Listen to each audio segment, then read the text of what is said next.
We'll do it live. Fucking thing sucks. But we are live now, and I just want to say to hell with the British media and the way they phrase things, because I saw a headline that said the British Navy will no longer use Chinese servants.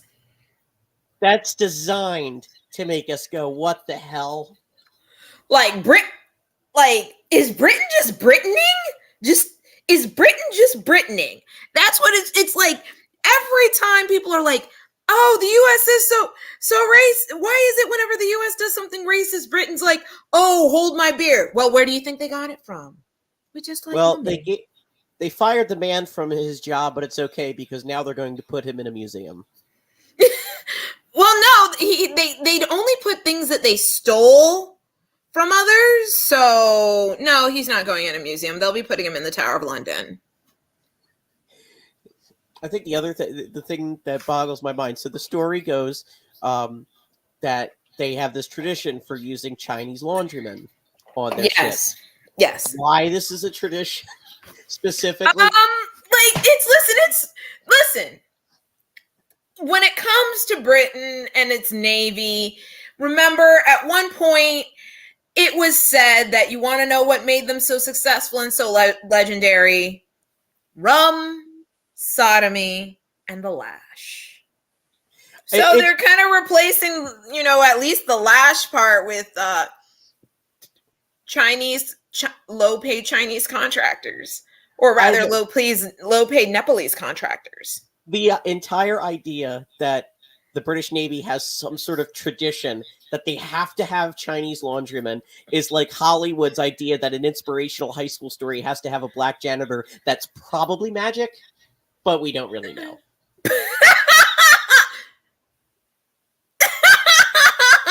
Listen, that's how Jeffrey Wright's been paying the bills between stints at Trader Joe's, so don't hate. Do not hate. I love Jeffrey Wright.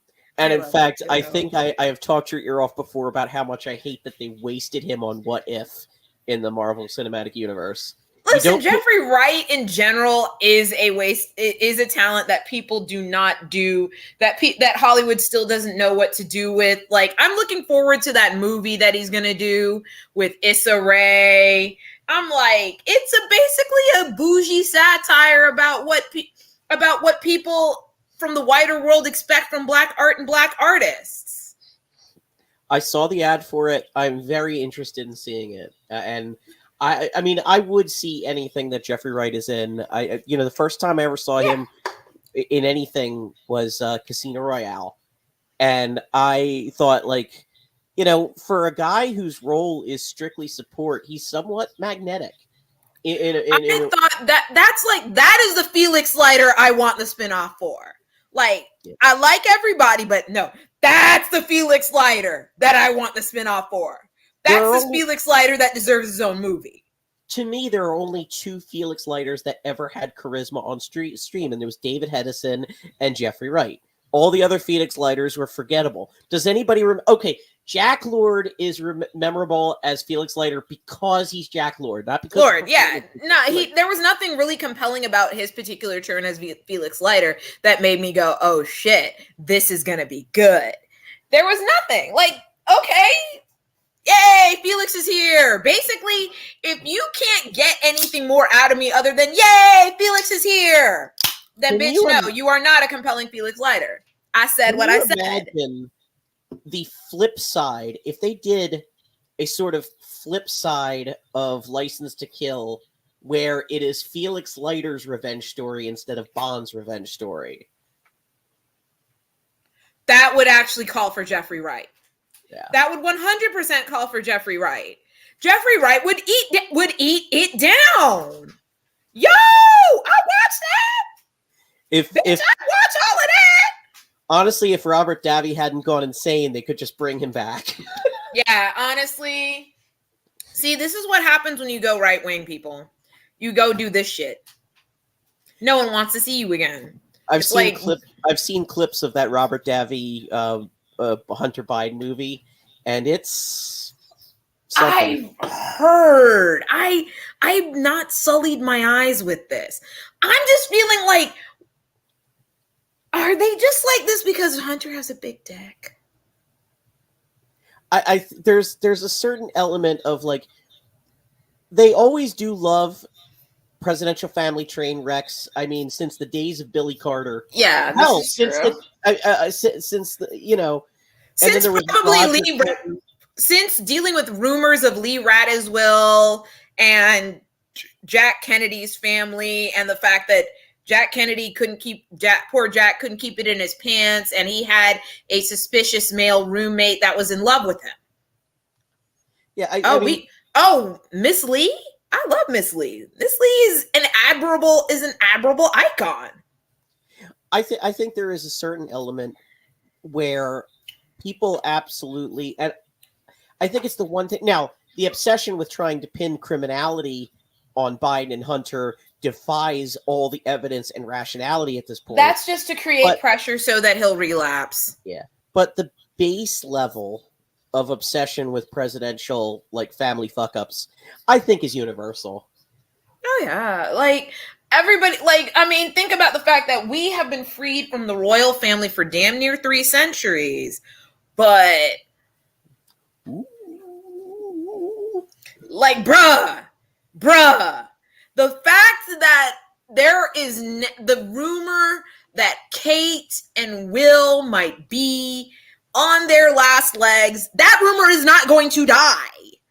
Especially once and what makes it worse is Twitter. You got anonymous motherfuckers with burner accounts. You got journalists who know people who probably hooked up with somebody who went to Eton with them. You know, it's a smorgasbord and cesspool of speculation and fuck shit that the Tudor and the Plantagenet courts could not even remotely fathom. Let's put it like this.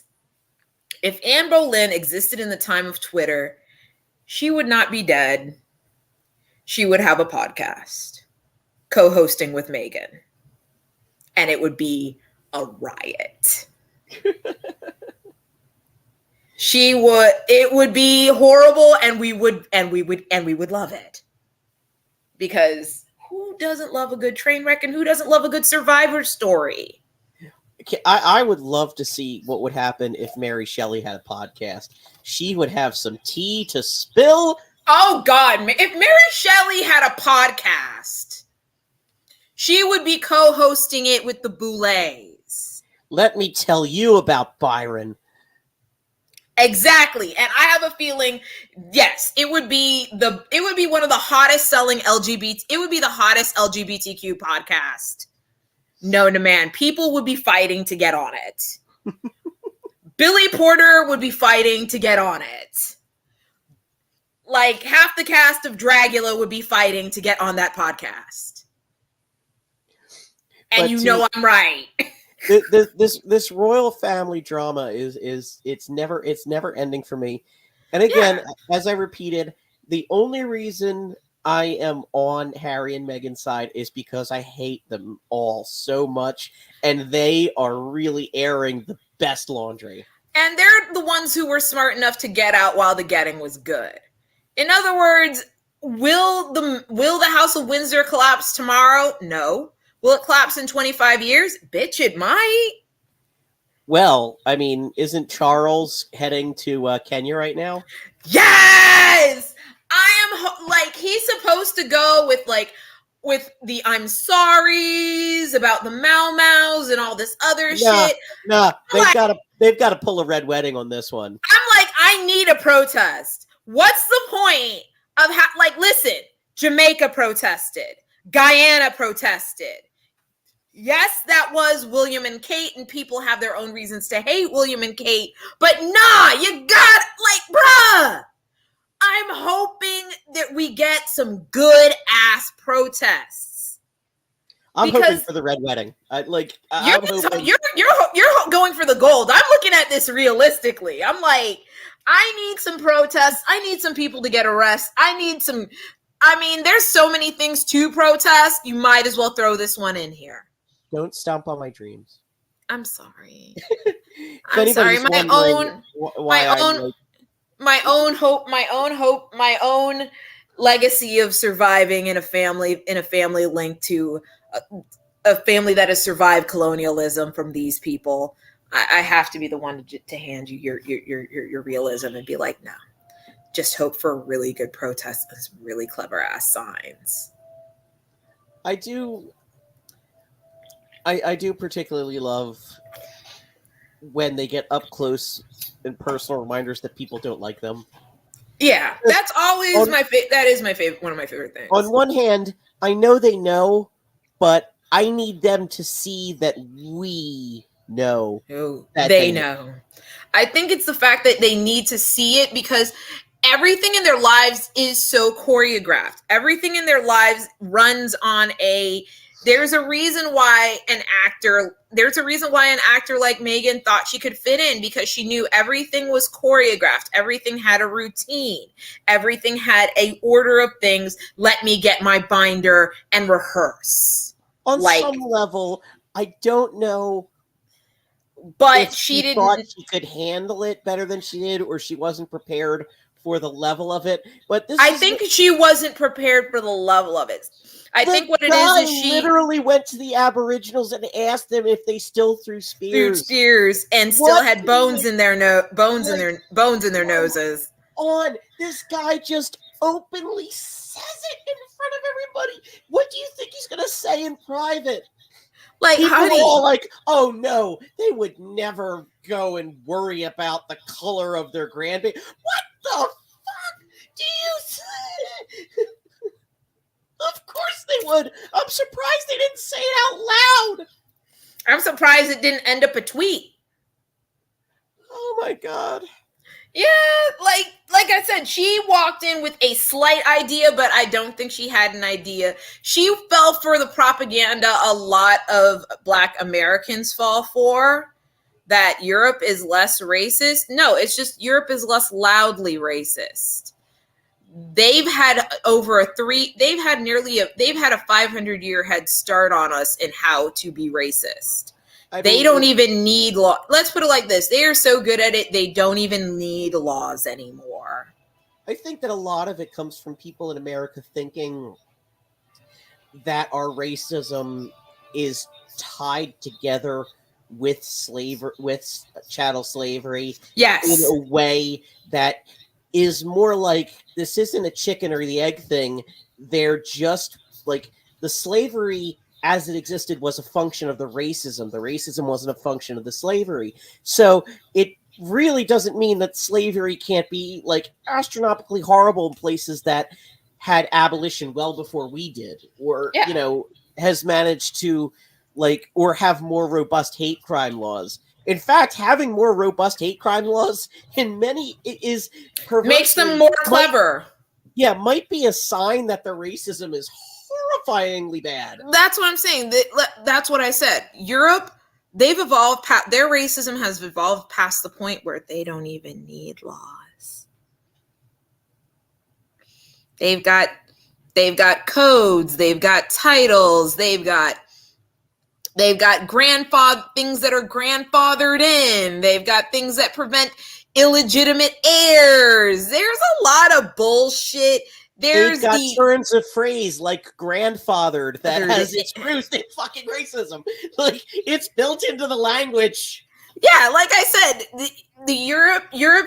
Europeans have built it to the point where they do not need laws. I have a feeling if we were to ask the Romani, if we were to ask the Sami, they would or the Sinti, they would tell us, oh yeah, there's no way I'll be able to run for city council because it requires me to have lived in the same house, not the same city, but the same house for more than this much of time. And we don't do that in our culture. So what do you think that means for me?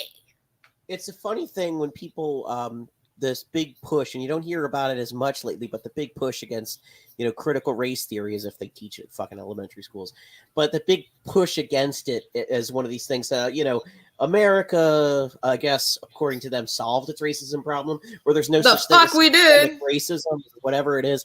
And it's just like, there's a documentary coming out recently about that family in California whose beachfront property was taken from them. And the family with the Bruce's Beach.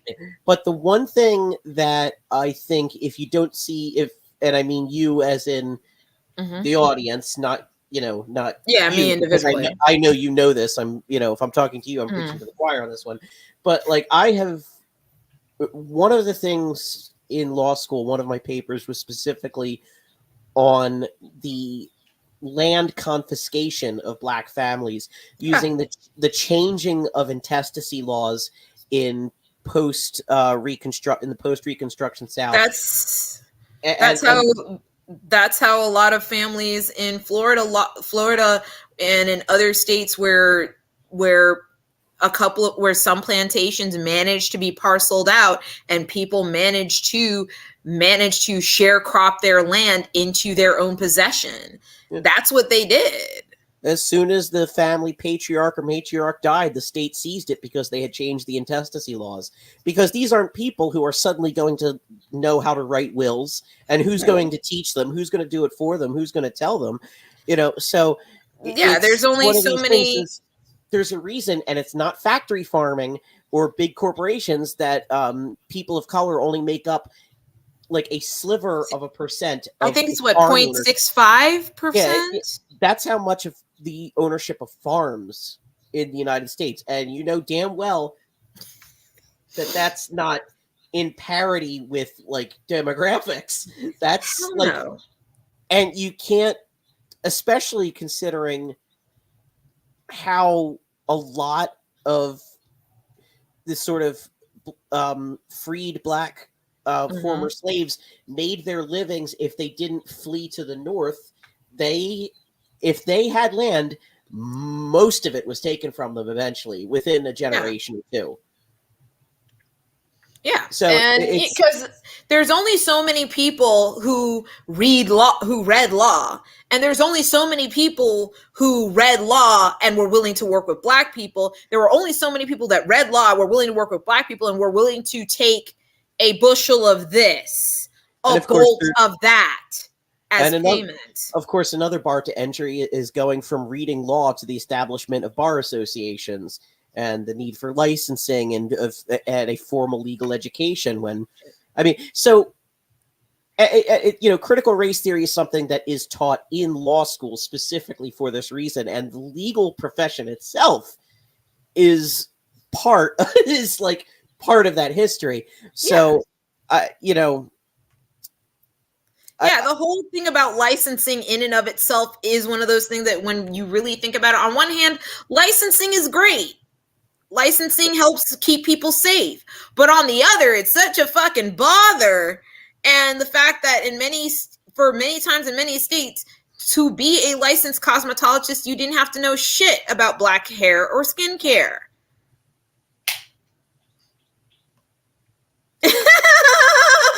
And when you think about how much money goes into the average black woman's look, the fact that the industry was for a good long time, even to now, so racist, they were willing to leave those billions of dollars on the fucking table. Because I'm thinking about what goes into my face for a performance, for a burlesque performance. That's, a $20 a $9 to $15 primer, a $20 something foundation, another $13 primer for the eyelids. Eye makeup that can range anywhere from $1 to $12 per shade, and that's maybe 3 to 4 shades. A thing of loose glitter that's $12 to $15. And then you've got lip color that's $12 to $20, and then something else that's another $25. That's already like $200 on my face. And I ain't even started about hair, the amount it takes for me to go to a hairstylist, amount it takes for me to buy a wig or a sew-in, and then it goes into so I mean, and they're willing to leave all that shit. They were willing to leave all that shit on the table.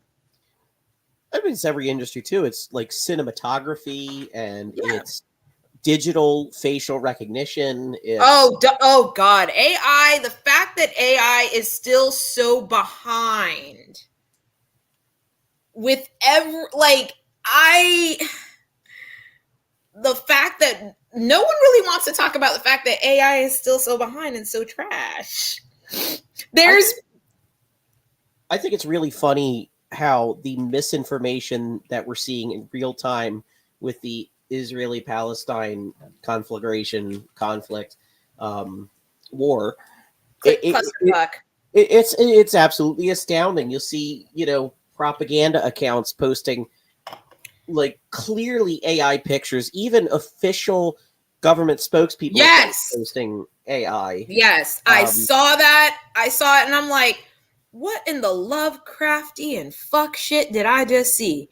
That many people, that many hands belonging to that many people does not belong on a single balcony. I don't care how fucking strong that balcony is. It can't hold that many people. I'm going to need you to not. Also, a lot of those hands seem to be shooting straight up and out. Not moving. And then different element there. Yeah, it just was giving Lovecraft. It was giving not an actual parade. It was giving terror. And I'm just like, y'all couldn't run it past somebody to edit. Like, I'm afraid of humanity's ability to fall for stuff like this, but I'm not afraid of AI itself getting better anytime soon, because part of whether it's, the AI use of creating photographs or whether it's AI as far as creating literature, it all has this vast amount of human created pieces, artwork or literature that it draws from. But on not just plateauing, there's a plummeting that seems to be happening because it is also starting to learn from its own outputs. Yeah, it's starting to fold in on itself, and the fact that it hasn't drawn from a diverse enough group of people. So as a result, it's folding in on itself, and you're starting to see it, and you're like, that's not how any of that goes. Have you ever seen Multiplicity with Michael Keaton? I'm scared too, because I know it's just going to get weird and I'm going to hate everything. So he clones himself to make his life easier. I know that. I remember. I understand that. And then his clone wants his own life to be easier, so it clones itself. Oh no. And then the third clone makes a fourth clone. And the fourth clone is absolutely batshit and just and it's sort of like that's what's happening to AI.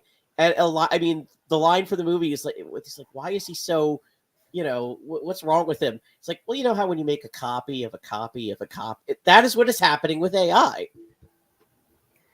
All I know is I've now seen and now people just think they can just improve on it. Someone tried to do a scrub of Thriller.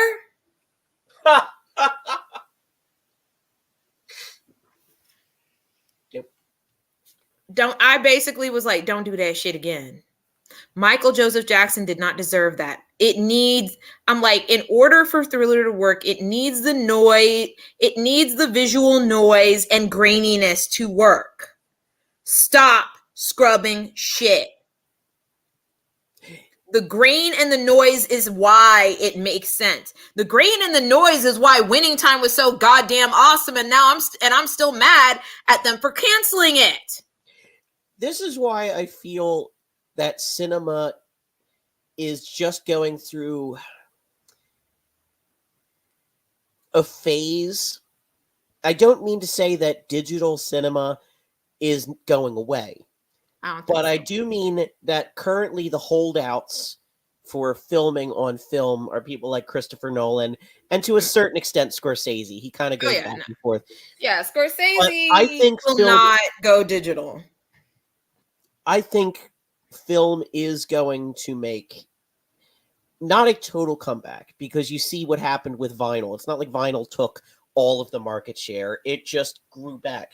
I think there is a certain element who will find that, maybe digital projectors are here to stay, but when it comes to making film as expensive as it is, there will still be that cohort of filmmakers, even going into the next generation, who will want the authenticity of actual grain.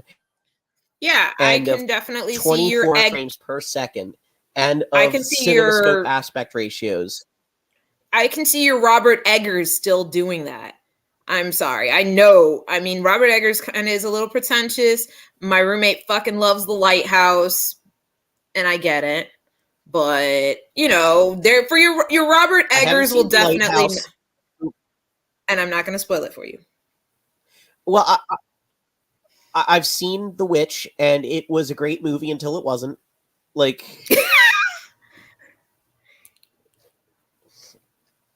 it just it kind of was amazing, and then it just kept going a little further than it should have, kind of, and then it just ended. And you were just like, it didn't even end. Me? Stopped. And I'm fine with movies. Just, who's great at fucking ending movies is David Cronenberg. He just if Cronenberg still makes movies, I don't think he's gonna 100% depart from old school filmmaking.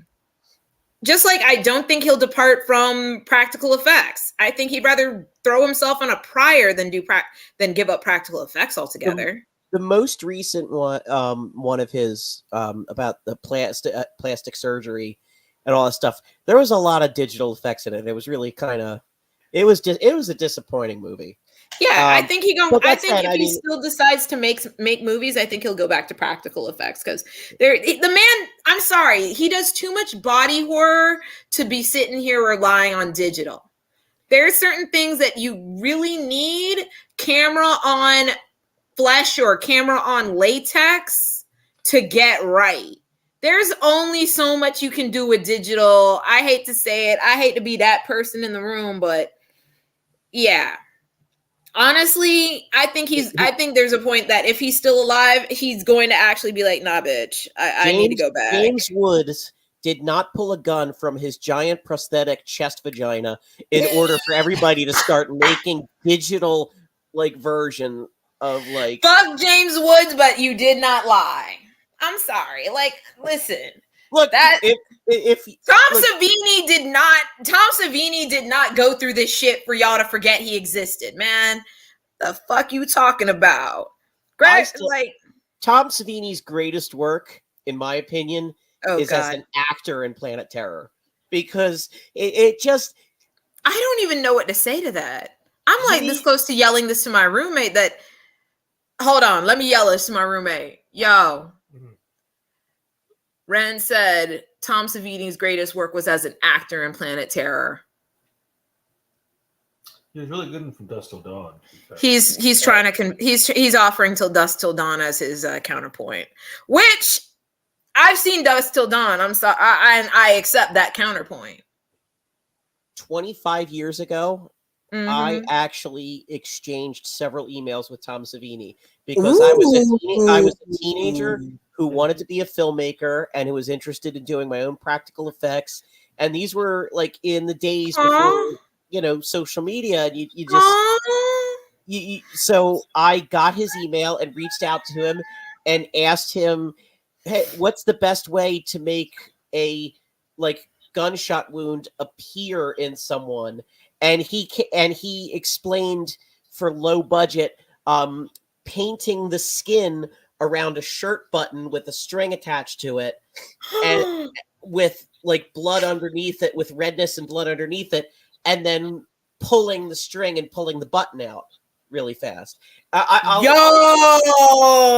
said, for a low budget or no budget, that's the best way to do. Oh my God, no! I always thought Tom Savini was a fucking genius, but god damn, that's he not only knows how to do he not only knows how to do it for an actual movie, but like I'm a teenager making movies, so he said, well, if you've got no budget, this is what you should do. And I was just like, I hate to say it, I'm gonna need this man to write a book about this sort of shit before he shuffles off the mortal coil and takes that shit with him, bitch. Oh, he has. Okay, I was told he has books already. Good. I don't need these people to be losing We don't need to be losing recipes. He was so excited when he was about to guest star on The Simpsons. He sent out a mass email to, I guess, every fan who had ever emailed him got an email. So his little listserv, he's like, I'm gonna be on The Simpsons. Click send. Yeah. Because I got the email saying I recorded a guest spot for The Simpsons and it'll be airing this, and that was so cool. But, see, now if I could go back in time, I'd just ask him to test out vomit recipes, and that's what I'd be doing. That's I'd be like, sir, I need a sugar-free vomit recipe. I've got some ideas, but I'm not sure if we're in the right direction here. Let me tell you, I've seen movies where people get their intestines pulled out of their stomach, but watching someone fake vomit, always. And the thing is, I think that's one of the few bodily horror things that I don't think people get right all the time. I think it's one of those things that it's like, I can't always, like, if they do it right, I'm truly sickened. If they don't, I'm just like, what is you doing? If you're not going to get it right, do it like Saturday Night Live does it and just, go for broke. Go for broke and make it comedy. Speaking of comedy, let's talk about how Donald Trump just had 4 people flip on the motherfucker. I like the nervous breakdown his last remaining lawyers must be having. Like, at this point, if I'm his lawyer, I'm just gonna be like, listen, I'm not gonna get paid for this. Let me get out while the getting is good. Like, I'm holding on, like these eyelashes are holding on to me right now. They're kind of there, kind of not. I'm not sure if this is a good idea to even be around. Because, no, man. Like, first, like, this is slowly turning Fannie Willis's previously unmanageable case into some bite-sized chunklets that a competent DA can handle. Like, the fact that the one I did not anticipate so soon was Sydney. I didn't think Sydney was going to turn as quickly as she did, but when she turned too, it is what the issue is. That's why I didn't think it would be her. What's funny, of course, is when she pled guilty, Trump immediately goes out. She was never my lawyer. And I'm like, but we remember when you added her to the legal team and you said on Twitter she's a part of the legal. You called her your elite. She called herself the Kraken. Sir, we have receipts. You cannot lie when we have receipts. I mean, you can lie, but then you look stupid. And a lot of people believe it. Doesn't matter how stupid. I mean, after all, you do remember how he had the most watched inauguration in history, period. Watched by whom? By where? What were these people created in Photoshop, AI, generative? Where were they, Sean? Who is these people? I have questions. But the objective breaks from reality are part of the sort of it's part of the show. It's part of the appeal. I mean, appeal is doing a lot of work here, but here we are. Like I said, I'm waiting to see who else gonna turn too. I'm just thinking, is it a dumb bet right now? I think Rudy Giuliani will be the last to turn. I think Rudy has too much pride and is too far gone to turn. I don't know why Trump hasn't. Trump has to have some form of liquidity that he can leverage. I think he has. I think anything he has is tied up in the campaign. I think it's tied up in the campaign and tied up elsewhere. Be like, let's see, Rudy's vulnerable. Oh, hella vulnerable. He ain't got no money. I should probably make him happy because he has got everything to lose, which means he has nothing to lose. Absolutely nothing to lose on this. I don't know when Rudy flips, but I also don't think that I don't think he'll flip. Offer him anything because he has the least amount of credibility of anybody. I mean, to a certain extent, there's always a credibility gap in anybody who flips, but he has the least amount of credibility of anyone, and he has aired so much incriminating shit on his own. You almost don't even need him. You don't even actually need you may not even need cooperation from him. You just may need a series of a series of decisions from the bench saying, yeah, you can allow that. Yeah, you can air that. Yeah, you can read that. Yeah, you can post that. Yeah, all that. Yeah, you can put all that on. You can submit all that to evidence. Yeah, you can get a jury to look at that. Nah, you good. This is like literally speculative, but I have an image in my head of him going to Trump, a month ago or 2 months ago, or however it was, asking him for money, and Trump says, I'll host a dinner for you. I have an image in my head of Rudy going to the feds the next week and them telling him, you have nothing we want. Bitch, we already, anything you could have given us, you already did.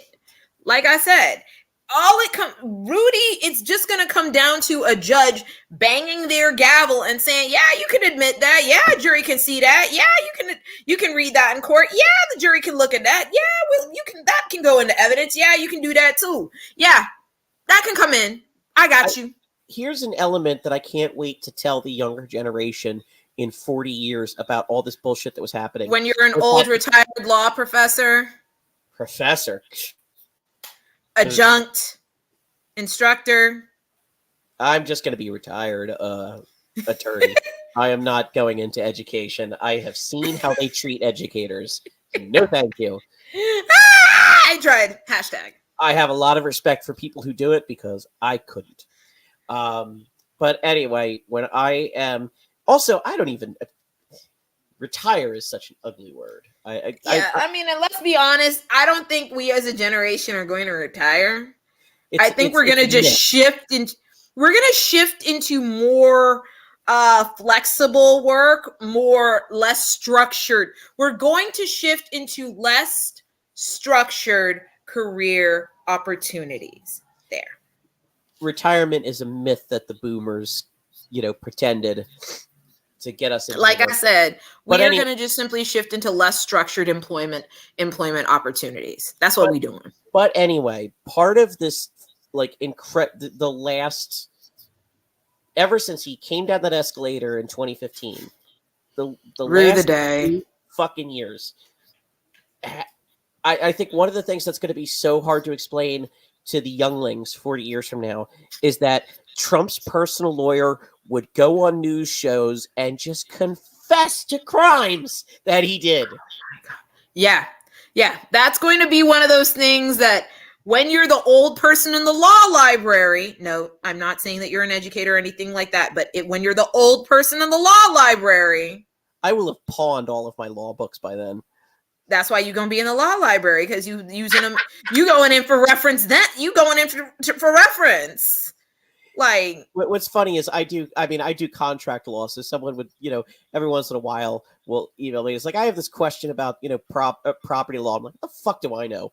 The bar exam was 3 years ago. I'm not keeping, and I don't do property law. I don't care anymore. But yeah, when you the old person in the law library, you will be explaining that, and they're just going to be like, no, You have to be lying to me. You have to be lying to me. Then you're just gonna call it up on the wrist, on the digital wristwatch, and flip that thing up with a heads-up display displaying the entire an old Fox interview. Oh my goodness. It's so. I think the interesting thing is Mark Meadows testifying for immunity rather than pleading. Yeah, part of that. May be a function of the fact that these crimes are a lot harder to pin down, and Jack Smith has his is more theoretical than solid evidence of law breaking. Jack Smith has a case to make. Fannie Willis just has the sequence of obvious crimes. She just has to sit there and string a bunch of pearls together and make her ass a necklace. So I think Mark Jack Meadows, Smith has to construct the Sistine Chapel out of a bunch of shattered colored glass. I think with Mark Meadows, it's an idea that there was an obvious crime that they probably were able to pin on him, but it would have probably amounted to not much of anything. It probably would have been very low level. But if they give him immunity, like complete immunity, not even probation, not any of that shit, they've got some very obvious evidence of state of mind for Trump. Because state of mind for Jack Smith's case is a lot more important. Is a bit, yes. Because for Fannie Willis's sake, state of mind really doesn't matter for shit. As I said, Fannie Willis just simply has to string a bunch of pearls and make a necklace. Yeah. Jack Smith has to take a pile of colored glass and construct the Sistine Chapel. Well, Fannie Willis now has 3 pearls. She now has Cheese Bro. I know it's Chester Bro, but I call him Cheese. I mean, everyone calls him Cheese Bro. It's a bad joke. Yeah. Everyone's doing it. I don't. And we do not care. And I'm sorry, my inner Stephen A. Smith is my inner Stephen A. Smith. Mike Tom was like, we do not care. So it's got Cheese Bro. It's got Sidney Powell, and then this morning, Jenna Ellis, and she cried, gave us white girl tears, read a prepared statement. Bitch didn't even put a nice suit on. That's the part that actually got me. Like, bitch, where are your Fox News suits at, baby? Where they at, baby girl? Like, she gave us a wash and go and like no makeup, ma'am. She wasn't even good enough for traffic court when she was like just some know-nothing. When she was just some know-nothing, nobody of an attorney out of nowhere. Now, keep in mind, I'm a nobody of an attorney, but I also didn't work for the president and then commit a bunch of crimes. So when I cast aspersions on her skills, listen. You're doing it eye to eye. Yeah. Like, no one's ever heard of me, but they've heard of her because she's terrible. So what's better? Like, yeah, honestly, I'd prefer you to defend me in traffic court than I would Jenna Ellis, because honestly, I really don't want to deal with a judge who can be like, bitch, this is who you got?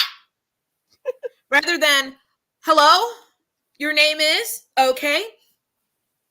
I mean, I'd rather deal with, hello, your name is, okay, let's proceed. Rather than, bitch, this who you got?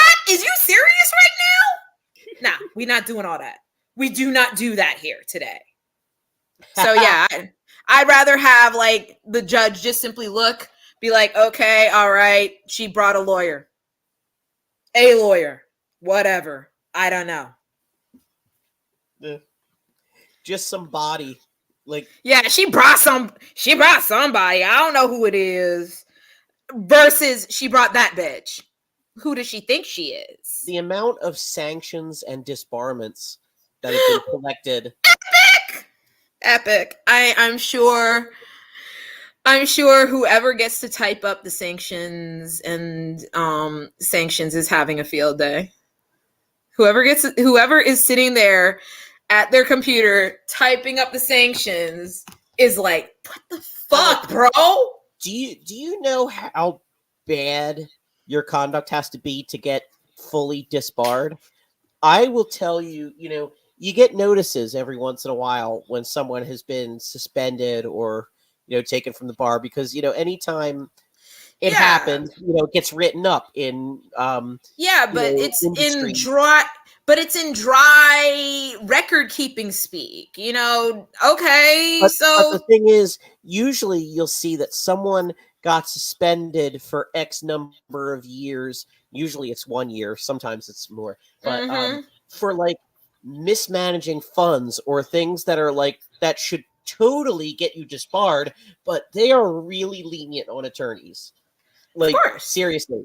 So Of you course. have to really, you get disbarred for the most part. Even if you're a bad lawyer, you don't get disbarred for that. But if you fuck with people's money, Of course. And if that's how you know this is you a country for rich people.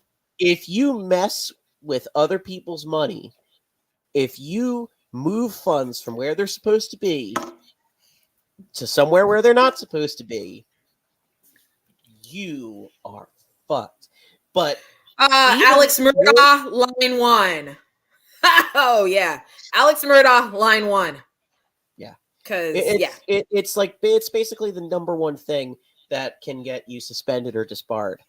But to get disbarred because you consistently lie in filings, that takes like attorneys get a lot of leeway for creating, let's say, novel factual arguments and theories about the law. So it's like if you make a bad argument, you're not going to lose your license because a judge says, "Nah, all that you just said is bullshit." Like that's not how anything works. Like you're not going to lose your license for that. You have you'll to just be get a reputation. especially you have to be especially terrible for the court to say what you just did with these frivolous filings is just so egregious. I'm just not going to let you do it anymore. So, in other words, you can be incompetent. Well, yeah, you have the right to be incompetent, and you can keep being incompetent and legally still practice. You won't get hired a lot of places. You'll probably have to open a solo practice, but you can still practice. Now But this is just making me side eye a lot of solo practices. I wouldn't, because there are a lot of Okay. great solo practices who are people who just don't play well being somebody else's employee. Yeah, in other words, okay, so they're just some people who they're decent lawyers, they just don't play well with others. Look, just read the reviews. Just read the reviews. Okay, that sounds fair. That sounds fair. Keep an eye on the fact that people whose case loses will frequently leave a bad review, even though the lawyer did the best they possibly could with a shitty case. But ultimately, a good lawyer by one is results. I mean, everybody's entitled to a defense, and people sometimes wonder, why would a lawyer take a losing case? Because they pay. And even people who are, definitely liable or who are definitely guilty deserve representation or deserve to mitigate the kind of losses they're going to have.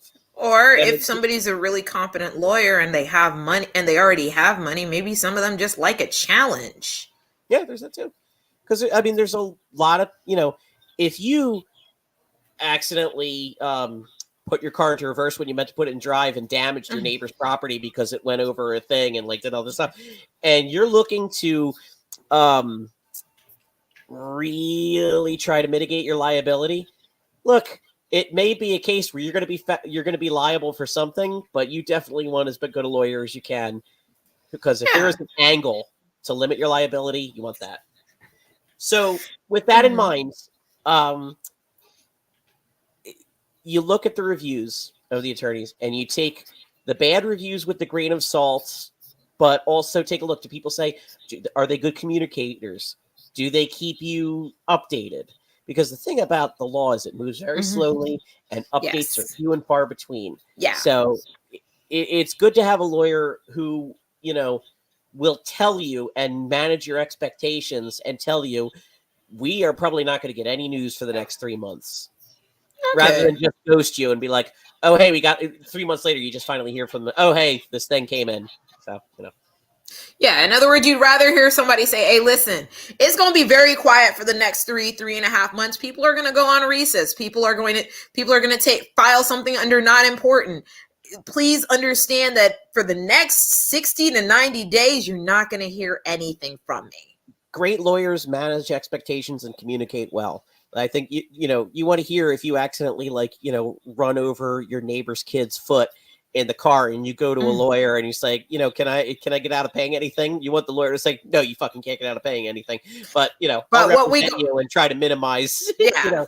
In other words, you want to be like, listen, you are still gonna pay money, but listen, what we gonna do is we're gonna see if we can get this down to a manageable amount that you don't have to open an OnlyFans. There's a video of you running the kid's foot over. Well, okay, so it was clearly an accident. Just go to settlement and basically say, hey, this kid loses 5% of the. It's like an insurance thing. This kid loses 5% of the use of his leg for the rest of his life. That's worth X amount of money over X amount of years. Okay, good. Yeah. And then you can go on review and be like, hey, listen, I absolutely fucked up, but you know what? The lawyer kept me up to date as to what happened. I didn't pay as much as I could have paid. Yeah, he's aight. Yeah. And that's and understand that could be the most that you can hope for at some points. Also, my hypothetical presupposes that there's no such thing as insurance companies because this would clearly be an insurance thing. Yeah. It was the first thing I came up with. And honestly, we're coming up to Halloween. Saw and insurance companies are evil. Yeah, sometimes insurance companies are evil. Health insurance companies. And that insurance guy in Saw deserved it. But can we talk about all the people in Saw who didn't deserve it? Yeah. John Kramer's basically just a dick. John Kramer tried it. I mean, he's not getting you gotta be honest and be like, you enjoyed some of those, and that person did deserve it. Part of it is like, I'm dying and this person gets to be a single mother with tattoos. I'm gonna kill her. That's like basically it. Like, bitch, why are we killing Marsha? What the fuck Marsha do? Did Marsha turn you down at the bar? What happened here? He just was miserable and hates women. That's what it is. Like, sir, there is no reason. There is no reason for that bear trap. Like she's a drug addict, so let's put her in a reverse bear trap. You just hate women, John. Like, bruh. Just join the local GOP and run for office. We're tired. Speaking of which, great transition. Let's talk about the 40 clown people who show. are now putting their name in for speaker. They had a sign-up list at work. I put my name in it. We'll see what happens. I'm supposed to get a call like Thursday. The last guy who was speaker designate was like one of the few ones who wasn't entirely insane. Yeah, he was. Evers, what I can't remember his name. Tom Emmer. I think it was the fact that he actually said, "Nah, Trump actually lost, motherfucker. I'm tired." He said Trump lost the election, and he voted in support of the protection of marriage for like queer people and people of color. And I think there's the rest of the party who had problems with that. And that should show you where the Republicans are. Good Lord. You got 20 people, because Tom Emmer, to most of America, is a very inoffensive choice. He's a Republican, but he's like in touch with reality. And he's a Republican that has actually been outside and met Black people and did not instantly think that the cops were right in killing them. Because John Fetterman is worse. We all in Pennsylvania, he's a folk hero, but he also chased a black guy down the street with a shotgun. So, Black Pennsylvanians. John Fetterman is worse on race than Tom Emmer. Probably. I don't know. Yeah, listen, the average Black Pennsylvanian will tell you, yes, they voted for Fetterman, but it was like they didn't really have a choice. The other choice was fucking Oz. Like, bruh. And then, of course, there's for governor. Josh Shapiro is like the most inoffensive, charismaless person in the universe. But you know what? A sentient Nazi penis. Doug Mastriano. Yeah, like, honestly, I would have, Listen, Josh Shapiro, because Josh Shapiro has gotten some shit done, they're fucking I-95 cemented him as a front runner for the 2028 election. Listen, I have heard people say, hey, listen, but Josh, I have heard at least 2 people say, but Josh Shapiro, though. Yeah. I mean, like, he has made it to that level of the conversation of, but Josh Shapiro, though. There's a managing expectations part of it, because Josh Shapiro is probably the same kind of neoliberal that Gavin Newsom is, but Gavin Newsom is a wolf in sheep's clothing kind of motherfucker. Gavin Newsom is too fucking loud and his hair is too fucking perfect. I'm sorry. I don't trust the man. Patrick Bateman mixed with the Corinthian. Ow! Bruh. Did we really have to do all? I'm not saying you're inaccurate, but now I'm not going to be able to unsee it. I don't ever want to see this. And he basically is like, he could be the other Trump child if he were younger. He is that much. Now I'm just like psychopath. Now I'm just like, I never want to see him in shades again, because now I'm just going to see that. I would much prefer someone like Josh Shapiro, who I know isn't progressive like me, but who is a motherfucker who has proven he can get big shit done. Yeah, the fact that because the I-95. Gavin Newsom getting anything done in California is not impressive to me. No, it's not. But the fact that, like I said, I-95, I understand that 100%. The man gets shit done in a purple house with a contentious GOP. You know, honestly, I get it. Nah. I understand every single person who goes, but Josh Shapiro, though. All right, I'm looking right now. Speaking of I-95, the Phillies are 1-1 with the Diamondbacks in Game 7. So I just why? The Phillies did not need to do what they did to the Marlins.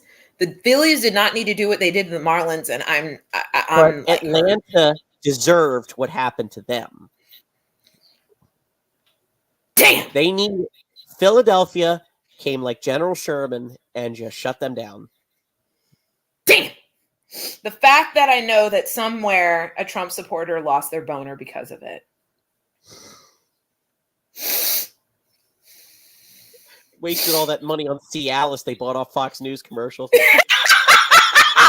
Or the weird ads for Friday plans. Yeah, we see y'all. I'm sorry. That off-market Cialis is why we can't have nice things. I'm sorry. Like, bruh. But fine. I'm not saying go Phillies. That's not happening for me. I hope when we speak next, I am gloating instead of crying. You're asking for a lot here. Yeah, I've been let down before. But actually, you can gloat now. Just get it over with. Get it out your system for the Eagles. Just do it. Just do it. I'm tired. Just do it. I don't even. You know something. I am more invested in the galactic comedy that is how terrible the Jets are year after year than I am at how good the Eagles, leave it to an Eagles fan to look at the Jets and be like, ha, fuck you.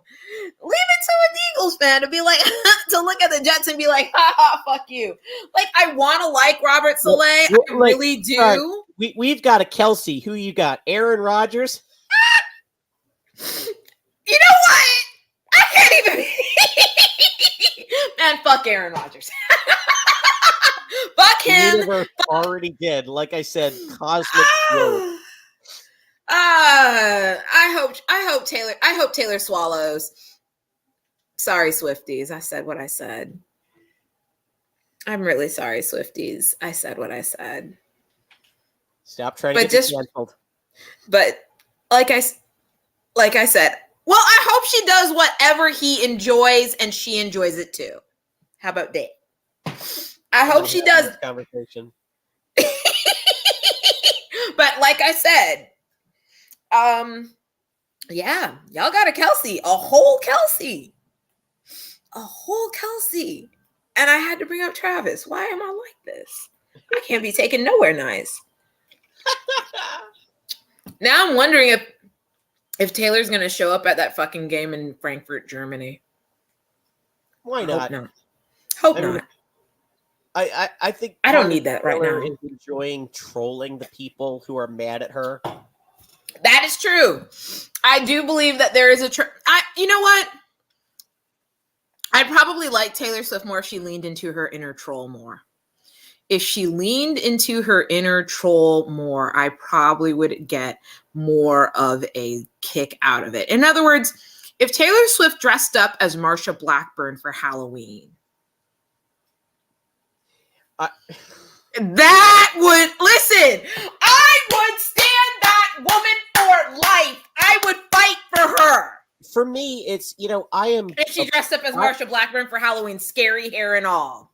I am a huge defender of Taylor Swift, not because I particularly like her music, but because the criticisms that are levied against her are always nonsense. That's fair. Like, to a certain extent, I do, there's the criticism of her being a silent sort of, like, only leaning in when there's like a white feminism moment kind of thing. I get that. But as far as her music goes, there are people who say, all she does is sing about her exes. Bitch, Rumors is one of the best-selling albums of all fucking time. And everyone loves it. I don't want to hear that. Marvin Gaye's Here, My Dear, was an entire bitch fest about his exes only to fulfill a record contract. So, no. But go ahead. Talk about how annoying it is her singing about her fucking scarf.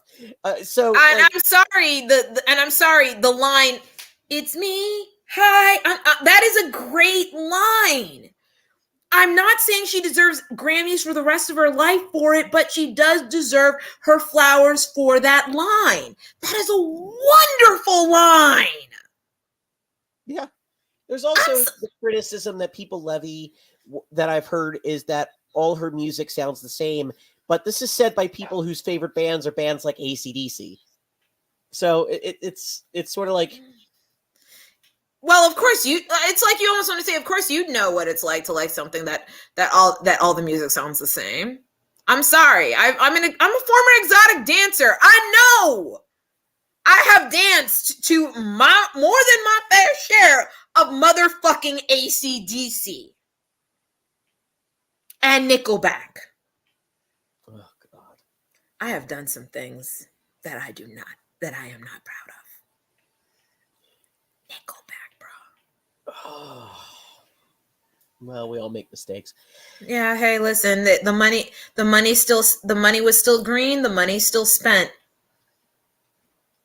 I remember that, Chad Kroeger, he knows everyone hates him, but he's also rich. So exactly. But yeah, like I said, going back to Taylor Swift, I'm sorry. I'm not if she dressed up as Marsha Blackburn, I would defend her to the end of her days. But for now, I'm just going to say, listen, I cannot 100% hate somebody who came up with the line, "It's me, hi, I'm the problem, it's me," at tea time. Everyone agrees. It's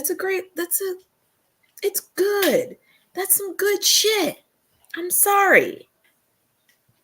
I like Olivia Rodrigo's album that just came out because a lot of the songs, it's a lot of relationship songs, but many of them are from the point of view of, I am such a fuck up. I know I'm making bad decisions, but I keep making them. And sometimes bad decisions are so much fun. It's a really great album. I really, there's a great amount of really considerate songwriting and especially arrangement in her new album. Meanwhile, I'm just sad I don't have money for Janelle Monáe. She has a new album? She has an album and a tour. Oh. It's gay as fuck. Janelle Monáe? Really? First of all, she's pansexual. I know. Oh. Like, her titties are out all the time, and I love it.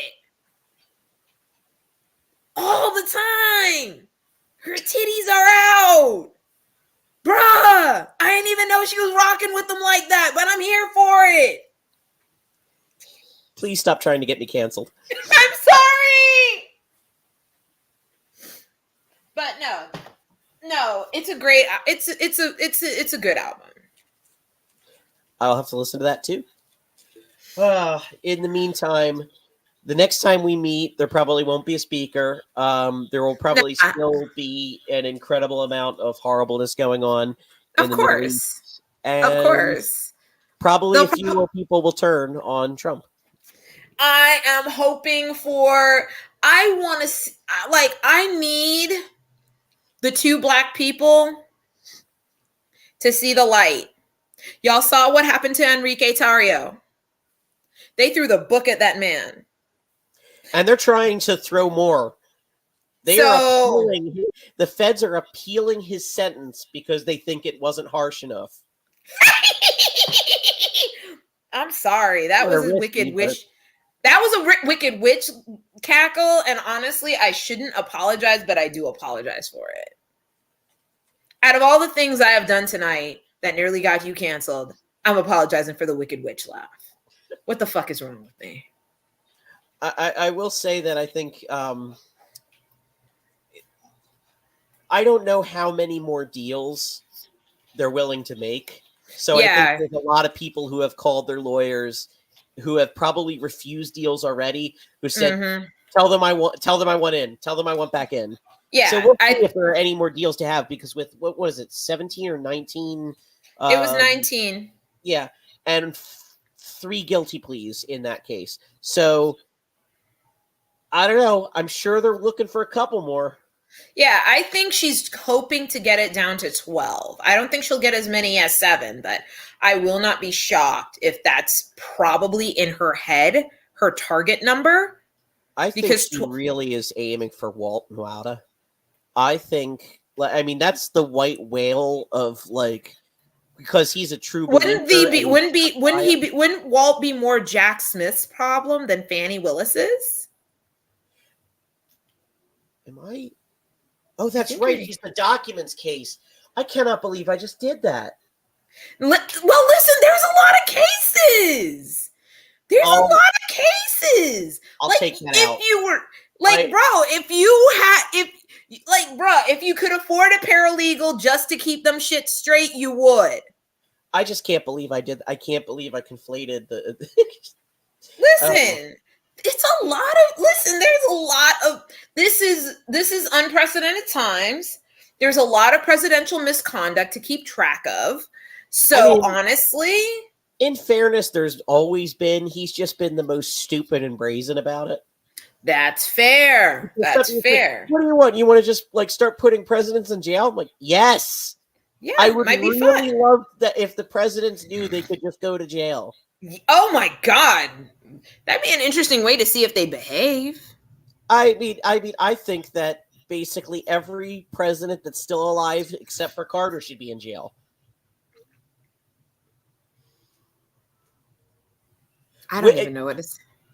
Are there any you disagree with me on? Let's see.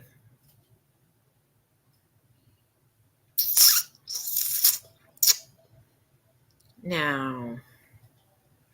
The fact that it's not an instant, that's the fact that it's not an instant. Oh, I know the perfect president who shouldn't go to jail means they should all go to jail.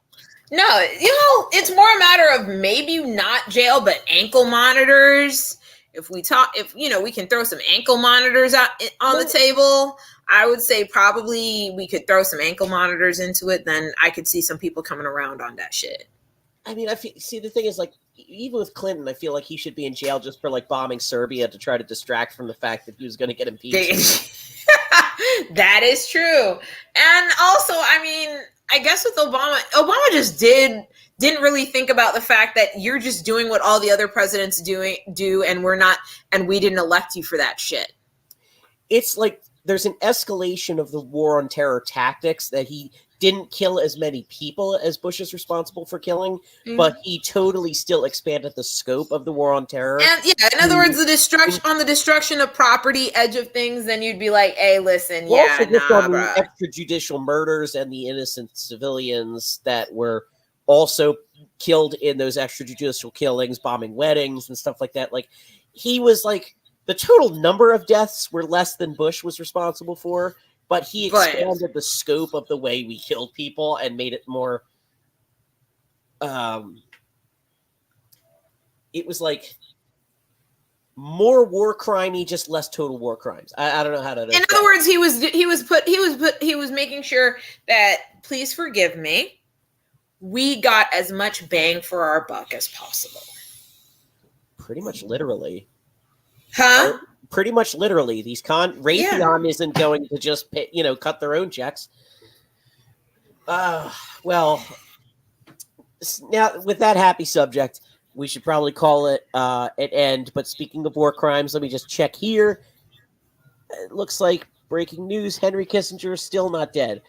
Bruh! Bastard. How the fuck does anybody live to 100 like that? My grandfather was a great man. He only made it to 93. But you're telling me that Henry Kissinger deserves to be 100? That's an absolute